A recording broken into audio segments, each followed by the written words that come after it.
शुक्लां ब्रह्मविचारसार परमां माद्यां जगद्व्यापिनीं वीणा पुस्तकधारिणीं भयदां जाड्य अंधकारापहां हस्ते स्फाटिकमालिकां विदधतीं पद्मासने संस्थितां वन्दे तां परमेश्वरीं भगवतीं बुद्धिप्रदां शारदां येनाक्षरसमाम्नाय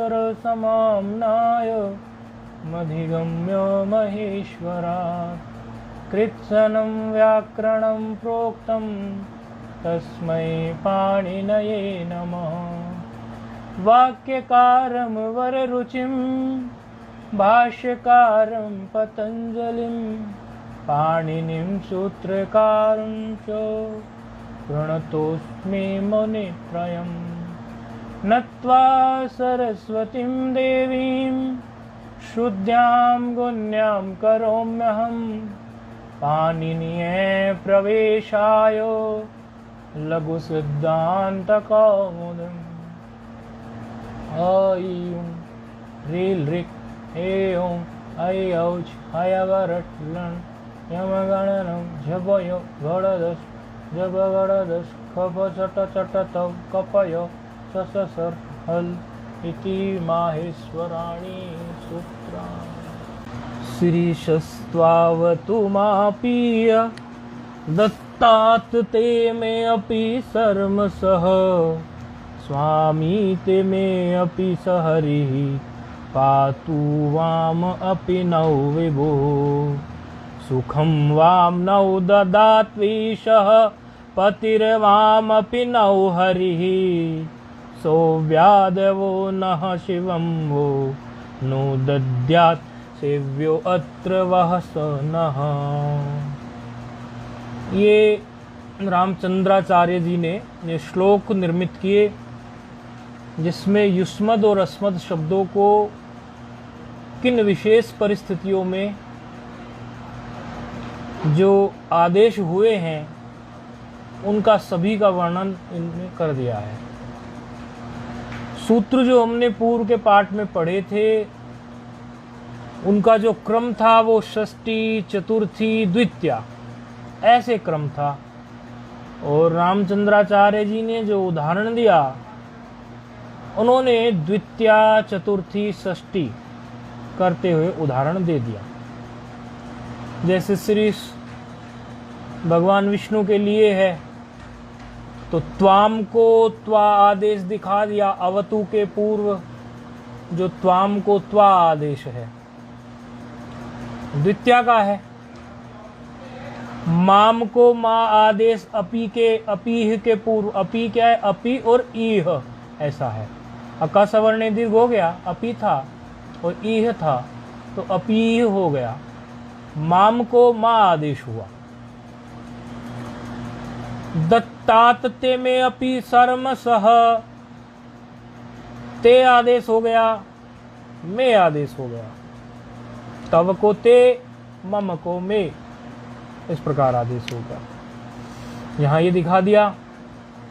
अब स्वामी ते में अपि सहरि ही, यहाँ पर भी ते और में आदेश दिखा दिया और पातु वाम में वाम और नौ आदेश दिखा दिया। तो ये किस प्रकार जो है अलग अलग परिस्थितियों में जो सूत्र हमने कल के पाठ में 4 पढ़े थे उन 4 सूत्रों को पिरोकर एक ही 2 श्लोक में उन 4 सूत्रों को पिरोकर उनके उदाहरण को बता दिया। उसमें स्पष्ट कर दिया कि किस प्रकार से ये आदेश होते हैं। तो उसका थोड़ा अभ्यास कर लेंगे यदि नहीं पक्का है तो। बाकी श्लोक से थोड़ा थोड़ा निकाल के जिसने देखने की कोशिश की होगी तो उसको पता ही चला होगा कि तुभ्यम को ते आदेश होता है तो तव को भी ते आदेश होता है। तो कहाँ तुभ्यम को ते हुआ है और कहाँ तव को ते हुआ है ये थोड़ा देखने जैसा था। युवाभ्याम को भी वाम आदेश होता है और युवयोः को भी वाम आदेश होता है। तो कहाँ तो वो युवाभ्याम को हुआ है चतुर्थी वाला, और कहाँ पर षष्ठी वाला युवयोः के स्थान पर वाम आदेश हुआ है। ये तो गुरु परंपरा से ही पता चलता है। तो वो कल बता दिया था, क्योंकि अर्थ किसी भी श्लोक का घटित करने के लिए तो अवश्य ही जानना ही पड़ता है, क्योंकि संस्कृत एक ऐसी भाषा है जिसमें बड़ी छूट है।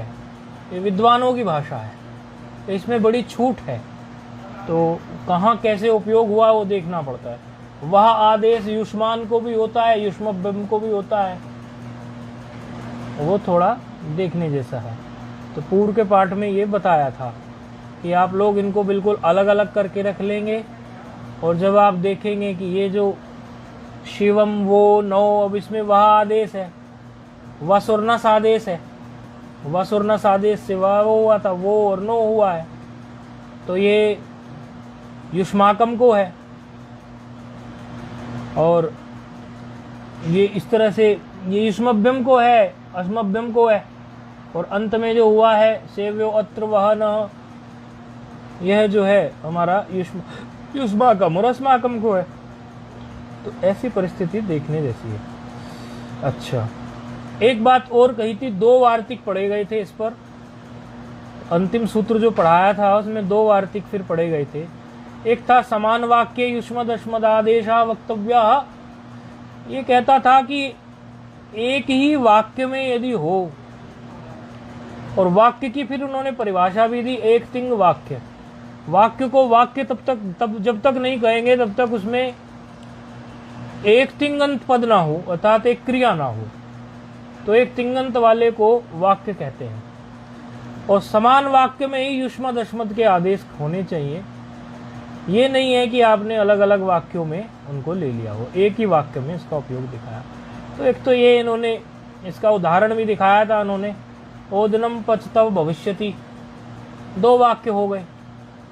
तो इस प्रकार यहाँ पर तव को आदेश जो है वो ते नहीं होगा, ये ऐसा उन्होंने प्रयोग दिखाया था। अब दूसरा वार्तिक पढ़ा गया था, एते वामनावादयोः अनन्वादेशे, जहां अन्वादेश ना हो, अर्थात उसी व्यक्ति को दूसरी क्रिया करने के लिए ना कहा गया हो, या उसी व्यक्ति से संबंधित दूसरी क्रिया ना हो रही हो। अन्वादेश वो होता है जिसमें दोहराया गया, एक ही व्यक्ति से ही दूसरी क्रिया का बोधन कराया गया, या दूसरी क्रिया उसी के लिए बोली गई। और अनन्वादेश इसका उल्टा होता है। तो यदि अन्वादेश है, अर्थात एक ही व्यक्ति के लिए दोनों क्रियाएं बताई हैं, पूर्व में जिस व्यक्ति की बात हुई है अभी भी उन्हीं की बात हो रही है, तो ये अन्वादेश हो गया। तो अन्वादेश की स्थिति में ये जो आदेश आपने पढ़े, त्वाम को त्वा, युवाम को वाम, युष्मान को वस, तुभ्यम को ते, तव को ते, युवयोः को वाम, युवाभ्याम को वाम, युष्मभ्यम को वह, ये सब आदेश जो है वसनस होते ना, उन्हीं से वह ना बनते, ये नित्य होंगे, नित्य, यदि अन्वादेश है तो, अर्थात इनमें कोई विकल्प नहीं होगा। लेकिन यदि अन्वादेश ना हो, यदि अन्वादेश ना हो तो विकल्प हो सकता है। तो इसके फिर उदाहरण भी दिखाए। अन्वादेश कहां नहीं है, तो उदाहरण दिया इन्होंने, धाता ते भक्तोस्ति, धाता तव भक्तोस्ति, ये उदाहरण इन्होंने दिखाया। अब इसमें एक उदाहरण इन्होंने बोला विकल्प से कि एक में ते को तव को ते आदेश कर दिया, और तव को कहीं ते आदेश नहीं किया। धाता तव भक्तोस्ति नहीं किया तव को ते आदेश, क्योंकि अन्वादेश नहीं है, ऐसा कुछ है नहीं कि क्रिया दोहराई जा रही है एक ही व्यक्ति के लिए। और दूसरे वाले में धाता ते भक्तोस्ति, तव को ते आदेश कर दिया। ये विकल्प से कार्य हो गया, क्योंकि विकल्प तभी हो जाएगा जब अन्वादेश नहीं है। यदि अन्वादेश होता तो विकल्प से कार्य न होकर जो धाता तब भक्तोस्ति का यहां भी धाता ते भक्तोस्ति ही करना पड़ता। दूसरा उदाहरण जो है अन्वादेश का ले लिया। अन्वादेश का क्या उदाहरण ले लिया? यो अग्निर्हव्यवाट तस्मै ते नमः। यो अग्निर्हव्यवाट तस्मै ते नमः। यो अग्नि अर्थात जो अग्निदेव है, ये यो अग्निर्हव्यवाट, जो तू हव्य को ले जाने वाला अग्निदेव है। तो क्या है, यहां तब होना था लेकिन ते आदेश कर दिया। क्यों कर दिया? क्योंकि अग्नि जो है वो अग्निदेव ही तो हव्य को ले जाने वाला है। हवि को ले जाता है ना हवन की, अग्निदेव ही तो ले जाता है। आप जो आहुति देते हैं यज्ञ में आहुति को देने के बाद में ये किसकी रिस्पॉन्सिबिलिटी है कि उस आहुति को तत् देवता तक पहुंचा दे। जिस देवता के निमित्त हम ये यज्ञ कर रहे हैं उन्हीं देवता तक ये पहुंचा दे, वो अग्निदेव की है। ऐसा वर्णन अर्थ संग्रह में आता है, जो विद्यार्थी अर्थ संग्रह पढ़े हुए हैं वो जानते होंगे।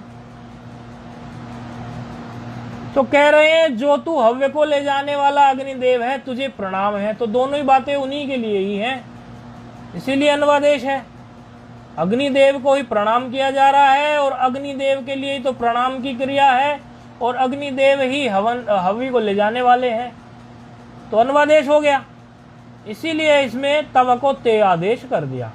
यो अग्निर्हव्यवाट तस्मै, तस्मै तो नमा के योग में चतुर्थी आती है, तो तस्मै, और तव था यहाँ पर तो तव को ते कर दिया।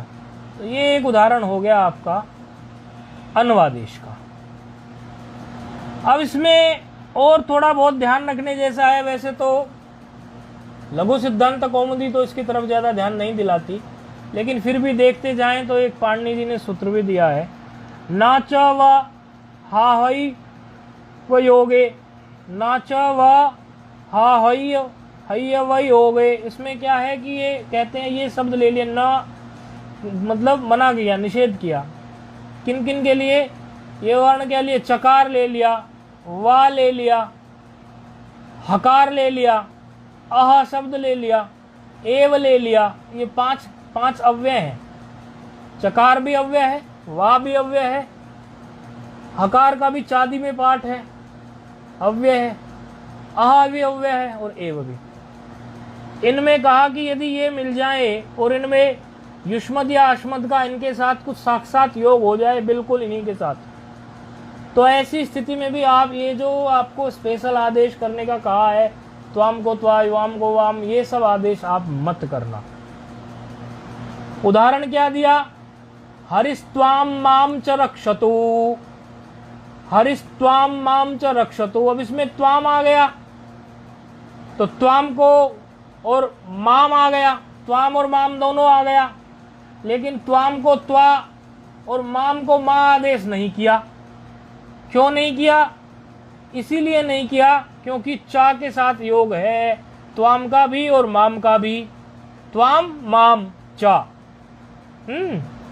त्वाम माम चा, ऐसा हो गया ना, मतलब तुझको मुझको, तुझको और मुझको, तो चा का योग है। इसीलिए इसमें त्वाम को त्वा आदेश और माम को मा आदेश नहीं हुआ। तो इस प्रकार की बात भी यहाँ पर आई। एक और बात ध्यान देने योग्य उन्होंने कई सूत्र में, पश्चार्थेश चा अनालोचने सूत्र है। कह रहे हैं कि ये जो कोई भी चीज अचाक्षुष होती है, ये जो दो आंखों के गोलक हैं, इनसे जो चीज देखी ना जाए उसको अचाक्षुष कहते हैं।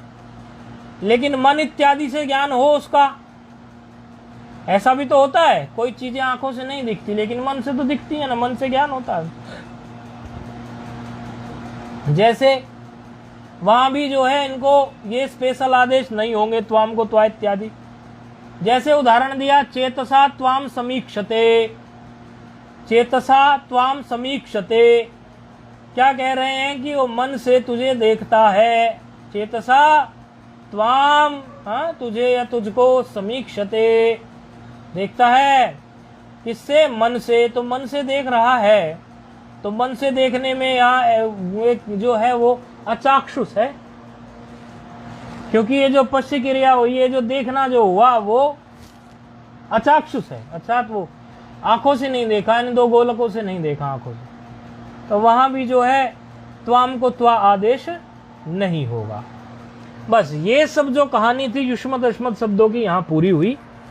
छोटी सी पहाड़ी थी युष्मत अश्मत की, काफी सूत्र लगे इसमें, और अभ्यास भी मांगता है, तो उसका अभ्यास बार बार करेंगे तो परिपक्व हो जाएगा। अब आगे शब्द आ रहा है सुपात। आगे शब्द आ रहा है, दकारांत ही है, युष्मद और अस्मद भी दकारांत ही हैं, और ये शब्द जो आ रहा है ये भी दकारांत ही है।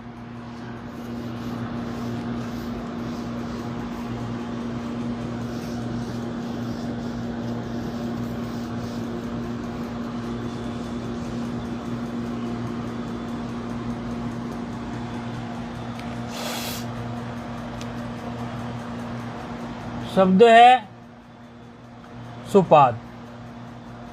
सुपाद होता कैसे है? ये जो सुपाद है,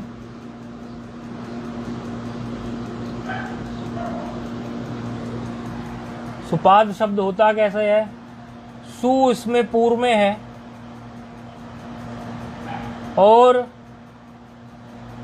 समास से बनता है शोभनौ पादौ यस्य स, बहुब्रीहि समास है ना।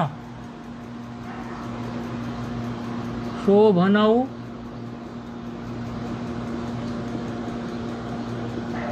पादौ पादौ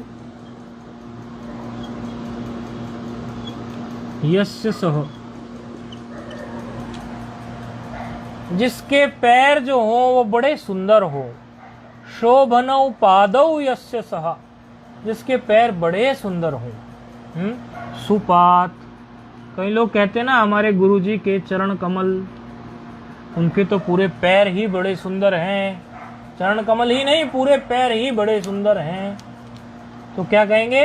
सुपात। तो इस सुपात से सुपाद बना है, तो शब्द है सुपाद।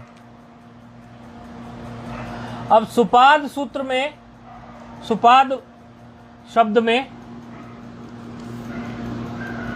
सुप्रत्यय ले आएंगे। अब ये तो आप जान ही चुके हैं कि सुप्रत्यय लेके आते हैं हम, तो सुपाद धन सु। सुपाद धन सु की स्थिति में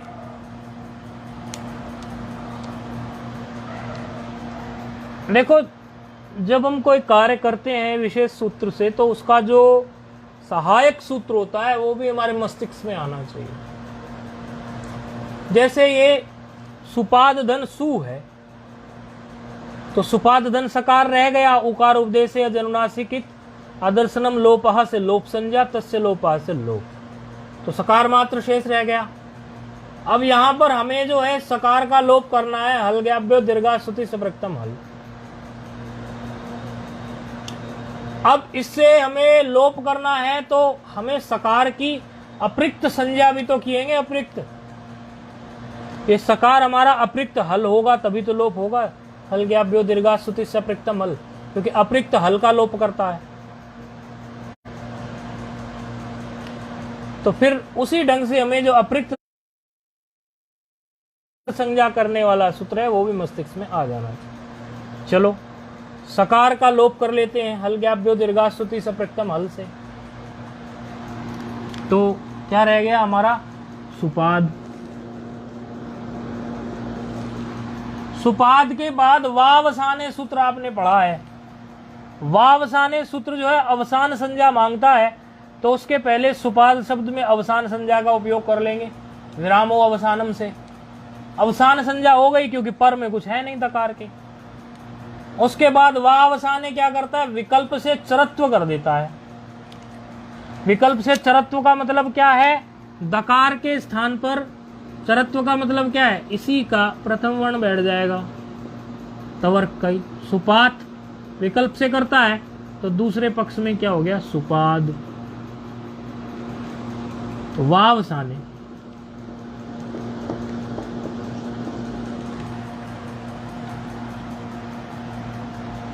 ठीक है, अब क्या है, सुपाद धन औ। कुछ कहने की जरूरत ही नहीं है, इसमें सीधे मिला देने वाली बात है। सुपादौ, कोई कार्य नहीं है। अब आ गया सुपाद धन जस। सुपाद धन जस की स्थिति में भी कुछ कहने जैसा नहीं है। अस रह गया, मिला देंगे, सुपादह बन जाएगा। आजादी प्रत्ययों में कुछ खास कार्य होते नहीं, जहां होते हैं उसके लिए विशेष सूत्र आ जाता है। फिर क्या आ गया, सुपाद धन अम। फिर आपका सामान्य सूत्र जो आपने देखा है सुपाद धन अम में, मिलाना मात्र है आपको, सुपादम। फिर सुपाद धन औ, औठ का सुपादौ। अब आ गया हमारा, क्योंकि ये 5 तो जो सर्वनाम स्थान है इनको तो बना लेंगे ऐसे ही सीधे सीधे। अब हमारा आ गया सुपाद धन शस। और शस में रह गया अस, सकार तो चला ही जाएगा, तो क्या रह गया, लशक व तदि से अस मात्र शेष रह गया। अब सुपाद धन अस की स्थिति में नहीं हमें इसको मिलाना है, अनिष्ट रूप बन जाएगा। नहीं तो आप बोलोगे नहीं, जस में जैसे मिलाया था सुपादह बना दिया था, यहां भी बना दे, नहीं, ये रूप पहले से सिद्ध है, व्याकरण बाद में है। व्याकरण भी कहता है शब्द नित्य है। तो सुपाद धन अस की स्थिति में सूत्र आता है, पादह पत। पादह पत, पादह पत। ये पादह पथ है, कितना, 6 4 130, कितना है, 6 4 130 130। अच्छा,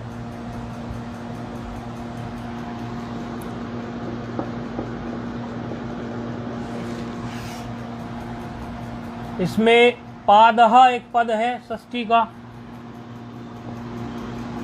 षष्ठी एक वचन का एक पद है पादह।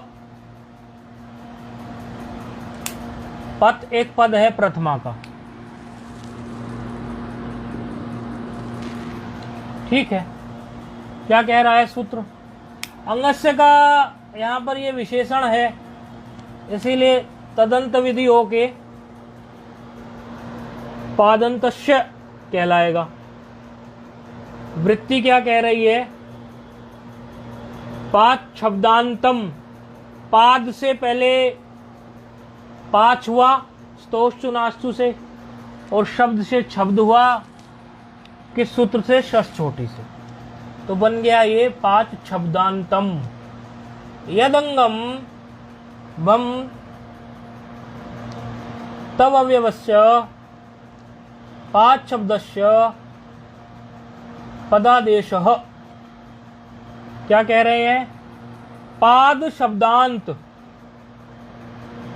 पाद शब्दांत जो भासंज्ञक अंग है, भासंज्ञा हो गई इसकी यची भम से, क्योंकि यजादियों में और अजादियों में यची भम सूत्र भासंज्ञा कर देता है, तो भासंज्ञा तो हो गई इसकी, और अंग भी है, यस्मात् प्रत्यय विधि तदादि प्रत्यंगम से, यह प्रत्यय यस्मात् क्रियते, अंग संज्ञा भी हो गई, तस्मिन् अंग से आप, तो अंग संज्ञा भी है, भ संज्ञा भी है। तो क्या कह रहे हैं, पाद शब्दांत, ये जो पाद शब्दांत है, सुपाद जो है वो पाद शब्दांत ही है, पाद ही है इसके अंत में।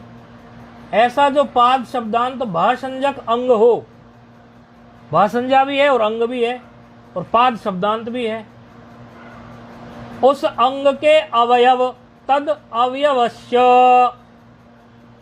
यानी कि उस अंग के अवयव, अंग क्या है, सुपाद, पूरा का पूरा के अंग संज्ञा है, उस अंग के अवयव, अवयव क्या है इस अंग का, उसका पार्ट पाद, पाद शब्द के, पांच शब्द आ गया ना दोबारा, पांच शब्द श, पाद शब्द के स्थान पर, षष्ठी है पाद शब्द से तो ये स्थान पर पदादेशः स्यात्, पद शब्द जो है आदेश हो जाए। क्या स्थिति हो? पाद शब्दांत कोई भसंज्ञक अंग हो, उसमें पाद जो अवयव है उस पाद अवयव के स्थान पर पद आदेश हो जाए, ये सूत्र हमारा कह रहा है। इस प्रकार का फिर इसमें एक बात आ जाती है कि ये पाद के स्थान पर बैठा रहे हैं आप, ये तो सुपाद है, सुपाद का है, ये पाद की सारी बात आप कह रहे हैं। तो ऐसा तो हमने निर्जर रूप में भी देखा ही था, वहां भी तो सोल्यूशन निकाल ही दिया था। निर्जर में सॉल्यूशन निकाला ही था, जराया जर सन्नित्रश्य आम से। निर्जर शब्द में कह रहे थे ये तो जर नहीं है, जराया, आप ये इसको जरस आदेश कैसे कर रहे हैं कि जर को होना चाहिए जरस आदेश, ये तो निर्जर है। वो सॉल्यूशन वहां पर आ गया था। तो इसी प्रकार का कुछ ऐसा है। और ये जो पाद है, पाद के स्थान पर ही पद हो, ये निर्णय किस बात से हुआ? तो वृत्तिकार ने ये जो वृत्ति बनाई, तो वृत्ति बनाने के समय पर उन्होंने परिभाषा को ध्यान में रखा। एक परिभाषा है निर्दिश्यमानस्य आदेशा भवन्ति, निर्दिश्यमानस्य आदेशा भवन्ति। ये जो निर्दिश्यमान होता है, ये इस प्रकार से जो आदेश होता है वो सर्वादेश होता है, संपूर्ण के स्थान पर ही होता है। नहीं तो कह देते हैं कि पाद शब्द के तो अलोन्तस्य लगा देंगे, हम तो अंतिम वर्ण कर देंगे, कुछ और बात निकाल देंगे, लेकिन ऐसा नहीं। ये परिभाषा जो है इस प्रकार से जो कुछ निर्दिष्ट हो कि पाद के स्थान पर पद, इस प्रकार ये निर्दिष्टमान आदेश जो है, ऐसे आदेश में सर्वादेश ही होता है। तो ठीक है, सुपद धन अस की स्थिति है, सूत्र की सारी कंडीशन पूरी हो गई। तो अस की स्थिति में अस के स्थान पर नहीं, अस के स्थान पे नहीं, पाद के स्थान पर, पाद के स्थान पर क्या आदेश हो जाएगा? पद। एक आकार कम हो जाएगा, एक आकार कम हो जाएगा ना, पाद के स्थान पर पद आदेश कर दिया। इनको एक आकार से दिक्कत थी, एक आकार एक्स्ट्रा बन रहा था, उसकी वजह से रूप में गड़बड़ होती, तो इसलिए इन्होंने छोड़ दिया। तो सुपद धनस हो गया। सुपद धनस की स्थिति में बस मिलाना मात्र ही तो है, अकार दकार के साथ मिल गया, सकार का रक्त विसर्ग हो गया, तो रूप क्या बन गया? सुपदः। अर्थात पहले क्या बनाया था?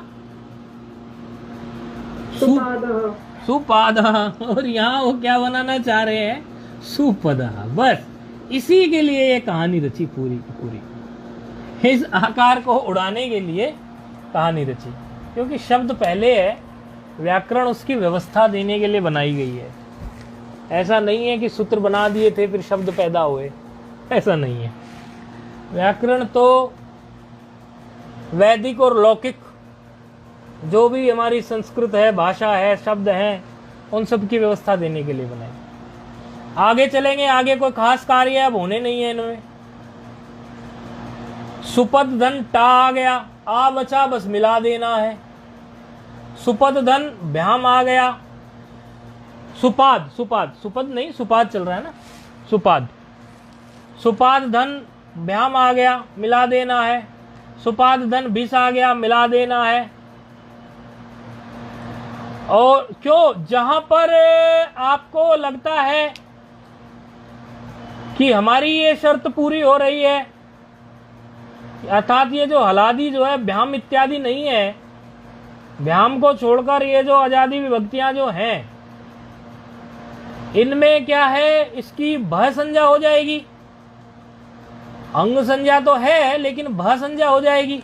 तो जहां इसको भय संज्ञा मिल जाएगी वहीं ये सूत्र जो है पादः पद प्रवृत्त हो जाएगा, क्योंकि भय संज्ञा मांगता है ना, और भय संज्ञा तो आजादियों में ही होती है। तो टा में भा संज्ञा मिल गई, इसको टा का आ बचा, तो वहां इसने लगा दिया पाद ह पद को, तो पाद को पद आदेश हो गया, तो क्या हो गया सुपदा। और सुपाद्भ्याम में यहां पर भा संज्ञा मिलती नहीं है, आजादी नहीं है, यकार आदि नहीं है, इसीलिए वहां सुपाद ही रह गया। और इसी तरह से जो है आपका सुपाद्भ्याम बन जाएगा, सुपाद्भ्य बन जाएगा, ओस में भी पाद को पद आदेश हो जाएगा तो सुपदो हो जाएगा। और जो आपका सुप प्रत्यय है, सुप प्रत्यय में क्या करेगा, ये सुप प्रत्यय में ये चरत्व कर लेगा। सुपाद धन सुप है, सुपाद धन सुप की स्थिति में खरीचे लगा लेगा, पर में खर मिल गया जल से, तो दकार को तकार बना लेगा, सुपात कर देगा, तो सुपात सु कर दिया। बाकी कोई खास कार्य और है नहीं इसमें, तो उच्चारण कर लेंगे। सुपात सुपाद सुपादौ सुपादः, सुपादम सुपादहु सुपदः, यहां पद आदेश हो गया। यहां आगे सुपदा, यहां भी पद आदेश हो गया। और सुपाद्भ्याम यहां आदेश नहीं हुआ, सुपाद भी ही यहां भी नहीं हुआ। सुपदे यहां आदेश हो गया पद, सुपाद्भ्याम यहां आदेश नहीं हुआ पद। सुपाद्भ्यः यहां पादः पद नहीं लगा, सुपदः पादः पद लग गया। सुपाद्भ्याम पादः पद नहीं लगा, सुपाद्भ्यः पादः पद नहीं लगा। सुपदः पादः पद लग गया, सुपदोः पादः पद लग गया, पादः पद लग गया।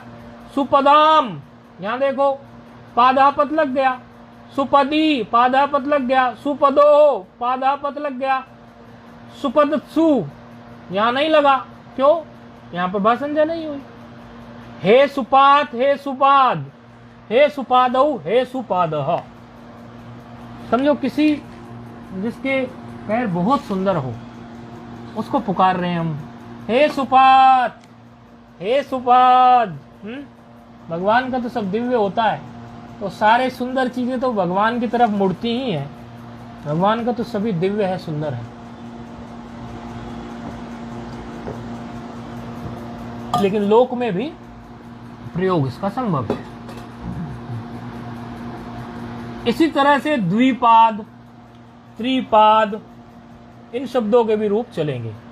2 पाद हों, 3 पाद हों, इसी तरह जो है उनके भी रूप चलेंगे। अब ये दकारांत शब्द जो थे पूरे हो गए, दकारांत पुल्लिंग शब्द पूरे हुए। अब दकारांत के बाद जो है जब अगड़ द हो गया, अब फिर आएगा खपा चटा। तो उसमें सीधे खा फा वो सब ना लेके सीधे थकारांत पुल्लिंग को ले लिया गया। सीधे किसको ले लिया गया, थकारांत पुल्लिंग को। मंथ विलोडने धातु है भवादि गण की, शब्द बनने जा रहा है थकारांत।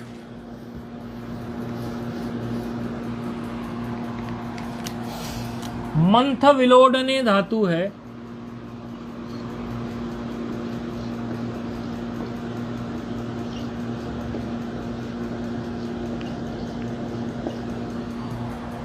मंथ विलोडने धातु है परस्मयी पदी धातु है, क्विप प्रत्यय हुआ इससे। क्विप प्रत्यय होकर आगे अभी आपके सामने सूत्र आएगा, अनिदिताम हल उपधायाः इंगिति, अभी आएगा आगे।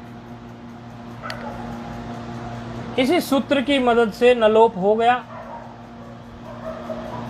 और शब्द बन गया अग्निमत। शब्द बन गया अग्निमत। ये अग्निमत किस चिड़िया का नाम है महाराज? अच्छा, ये तो बड़ी सुंदर चीज है। अग्नि का जो मंथन करते हो उनको अग्निमत कहते हैं। अब आप लोग कहेंगे कि हमने दूध दही का मंथन तो सुना है, लेकिन अग्नि का मंथन हमने कभी सुना नहीं है। आप बताएंगे फोन पर अग्नि का मंथन का क्या मतलब है? जी मुझे पता नहीं है। पता नहीं है, ठीक है। जब पता नहीं होता फिर तो और ध्यान से सुनता है विद्यार्थी, ये तो और अच्छा हुआ पता नहीं। अभी बताएंगे, सबको सब याद आएगा, सब समझेंगे।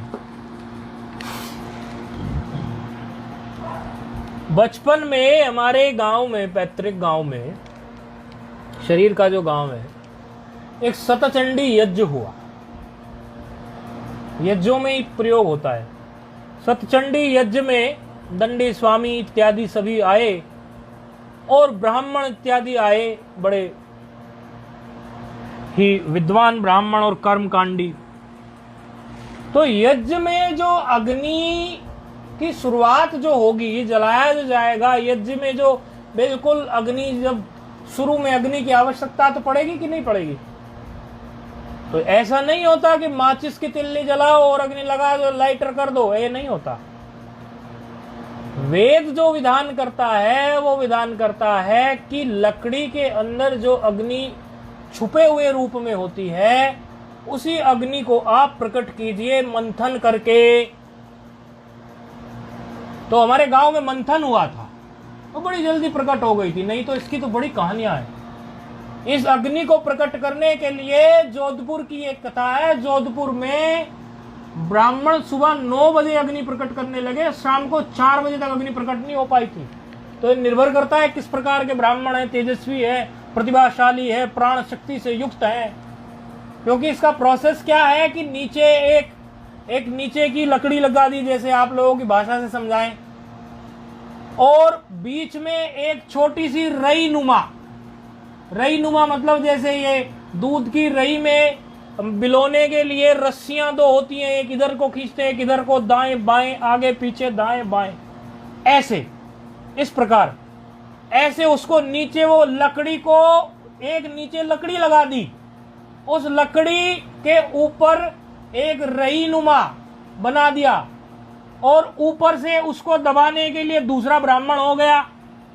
नीचे जो है लकड़ी जो रखी है वो भी हिलेगी जब उसका विलोडन होगा, जब उसको मंथन होगा वो भी हिलेगी। तो उसको भी नीचे से पैरों से दबाया और ऊपर वाली को हाथों से दबाया, और एक बीच में जो है वो मंथन करने वाले, उसको जैसे दूध को मंथन करते हैं, इस प्रकार जब अग्नि का मंथन होता है वहां पर, तब अग्नि जो प्रकट होती है, वो अग्नि प्रकट होके ही यज्ञ किया जा सकता है, नहीं तो नहीं। ये वैदिक नियम है। तुमने तो बचपन में ही देखी थी, बाद में भी देखी, लेकिन बचपन से ही देख ली थी हमने। उस समय तो जब पूछा था हमें उतना पता भी नहीं था कि अग्निमत, इसका अग्नि मंथन करने का रूप भी पढ़ना पड़ेगा या पढ़ाना पड़ेगा कभी, लेकिन अग्नि मंथन तो हमने बचपन में ही देखी थी। एक स्कूल का ग्राउंड था, उसमें यज्ञ हुआ था, तो उसमें हमने देखी थी। तो इस प्रकार जो है अग्नि मंथन होता है। अब आ गई होगी बात पकड़ में अग्नि मंथन की। तो जो अग्नि का मंथन करे उनको क्या बोलेंगे? अग्निमत। अग्नि मंथन वो ब्राह्मण करे ना, कि 2-4 ब्राह्मण। इसका कोई, हमें आप लोगों को जिसको देखने का मन होगा, कोई ना कोई हम इसको कहीं का कोई वीडियो ढूंढ के आपको भेज भी देंगे। आप लोगों का देखने का मन होगा कि किस प्रकार ब्राह्मण लोग मंथन करते हैं अग्नि का यज्ञ के लिए, तो वो वीडियो भी आपको दिखा देंगे।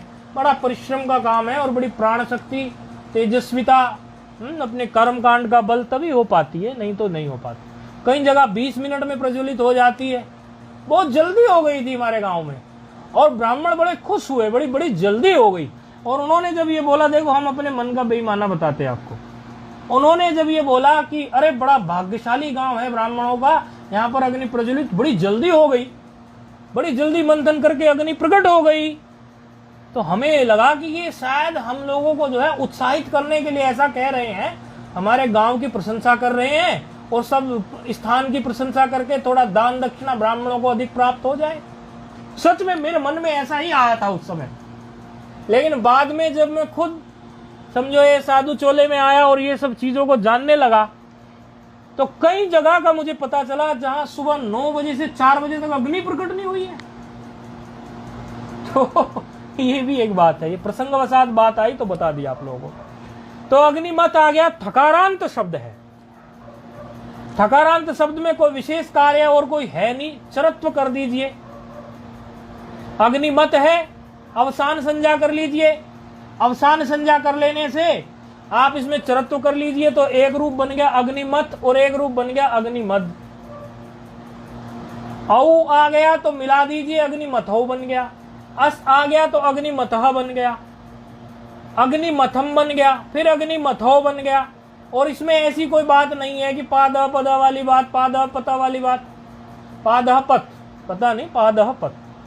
इसमें तो जो प्रथमा के बहुवचन में रूप बना वही द्वितीय के बहुवचन में अग्निमथा ही बन गया, फिर अग्निमथा। तो इसमें कुछ आपको ऐसा दिखेगा नहीं, क्योंकि अग्निमद अग्निमद में अलगाव्य दीर्घा स्तुति से आपको लोप करना है, झलाम जसवंते से आपको कर देना है, वह अवसाने आपको लगा देना है।